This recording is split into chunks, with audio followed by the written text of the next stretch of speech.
press the bell icon on the YouTube app and never miss another update.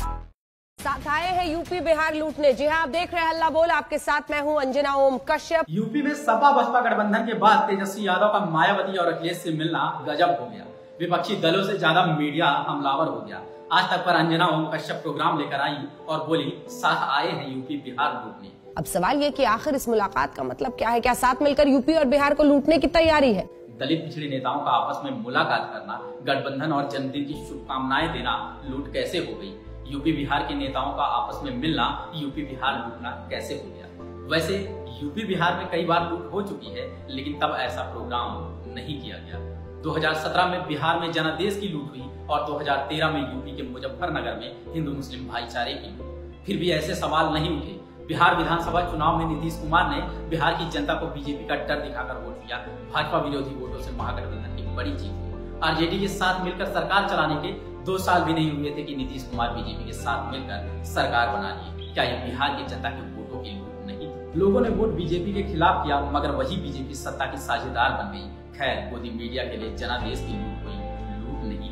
Amit Shah के कमान संभालते ही UP में माहौल बिगड़ा। मुजफ्फरनगर में सांप्रदायिक दंगे हुए। नफरत और हिंसा की आग में झुलसते उत्तर प्रदेश के हालात देखकर क्या कभी इस मीडिया ने सवाल किया कि कौन आया है यूपी में हिंदू मुस्लिम भाईचारा?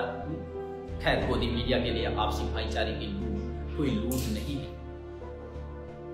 इस मीडिया के लिए तब लूट है जब बीजेपी के अलावा कोई दल किसी अन्य दल से गठबंधन करे। इस जातिवादी मीडिया के लिए लूट तब है जब दलितों, पिछड़ों, आदिवासियों के नेताओं में कोई एकता बने। सबसे दिलचस्प बात, मोदी मीडिया को सपा बसपा गठबंधन से और तेजस्वी मायावती अखिलेश की मुलाकात से राहुल गांधी की फिक्र हो रही है। लिखते हैं यादव के लड़के राहुल से अड़ के। 5 साल तक यूपी में बहुमत की सरकार चलाने वाले अखिलेश यादव की पहचान सिर्फ यादव के लड़के की है। बिहार में सबसे ज्यादा सीटें आरजेडी को मिली है। तेजस्वी उप मुख्यमंत्री बने रहे और अब नेता प्रतिपक्ष हैं, लेकिन अब मोदी मीडिया के लिए उनकी अभी भी पहचान है यादव के लड़के की। इससे मीडिया की जातिवादी चरित्र का भी पता चलता है। क्या ये मीडिया कभी राहुल गांधी के लिए लिखेगा ब्राह्मण का लड़का, कभी नरेंद्र मोदी के लिए लिखेगा बनिए का लड़का? लिखना भी नहीं चाहिए, लेकिन लिखा है तो बता देते हैं इसकी वजह क्या है। इनका जातिवादी एजेंडा तो हमेशा से सामने रहा है, इसके पीछे चुनावी एजेंडा भी है। अगली लाइन पर गौर करें। मोदी मीडिया पूछ रहा है किसे मिलेगा यादवों का वोट। मायावती को तो सीमित दिखाने के लिए मीडिया हमेशा ही पूछता रहता है किसे मिलेगा जाटवों का वोट।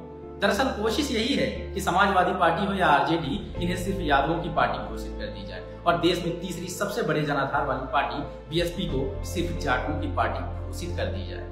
मतलब यूपी में 4 बार सरकार बनाने वाली समाजवादी पार्टी सिर्फ यादवों की पार्टी है। 4 बार सरकार चलाने वाली बहुजन समाज पार्टी सिर्फ जाटवों की पार्टी है और बिहार में भी 4 बार सत्ता में आने वाली आरजेडी सिर्फ यादवों की पार्टी है। इन राजनीतिक दलों में जातिवाद है कि नहीं, ये अलग डिबेट का मुद्दा है, लेकिन मीडिया में कूट कर जातिवाद भरा है, ये स्पष्ट भी है। चिंता का मामला है और साथ ही साथ शर्म का मामला है। मीडिया एक और नैरेटिव सेट करना चाहता है कि महागठबंधन से कांग्रेस को खतरा है। अगर इसमें थोड़ी बहुत सच्चाई भी है तो महागठबंधन का ये मकसद तो नहीं। बीजेपी को होने वाले खतरे को कांग्रेस को खतरा क्यों बताया जा रहा है? अगर महागठबंधन क्लीन स्वीप करता है तो खतरा उस कांग्रेस के लिए ज्यादा है जिसकी सिर्फ 2 और 2 सीटें हैं, या उस भाजपा के लिए जिसकी दोनों राज्यों में 93 सीटें 2014 में हैं। शायद मीडिया को इस बात का अंदाजा है कि उपचुनाव की तरह लोकसभा चुनाव में अगर महागठबंधन वही परफॉर्मेंस दोहरा गया तो बीजेपी को 80 से 90 सीटों का नुकसान हो सकता है, जो मोदी के दोबारा पीएम बनने के सपने को धूमिल कर देगा।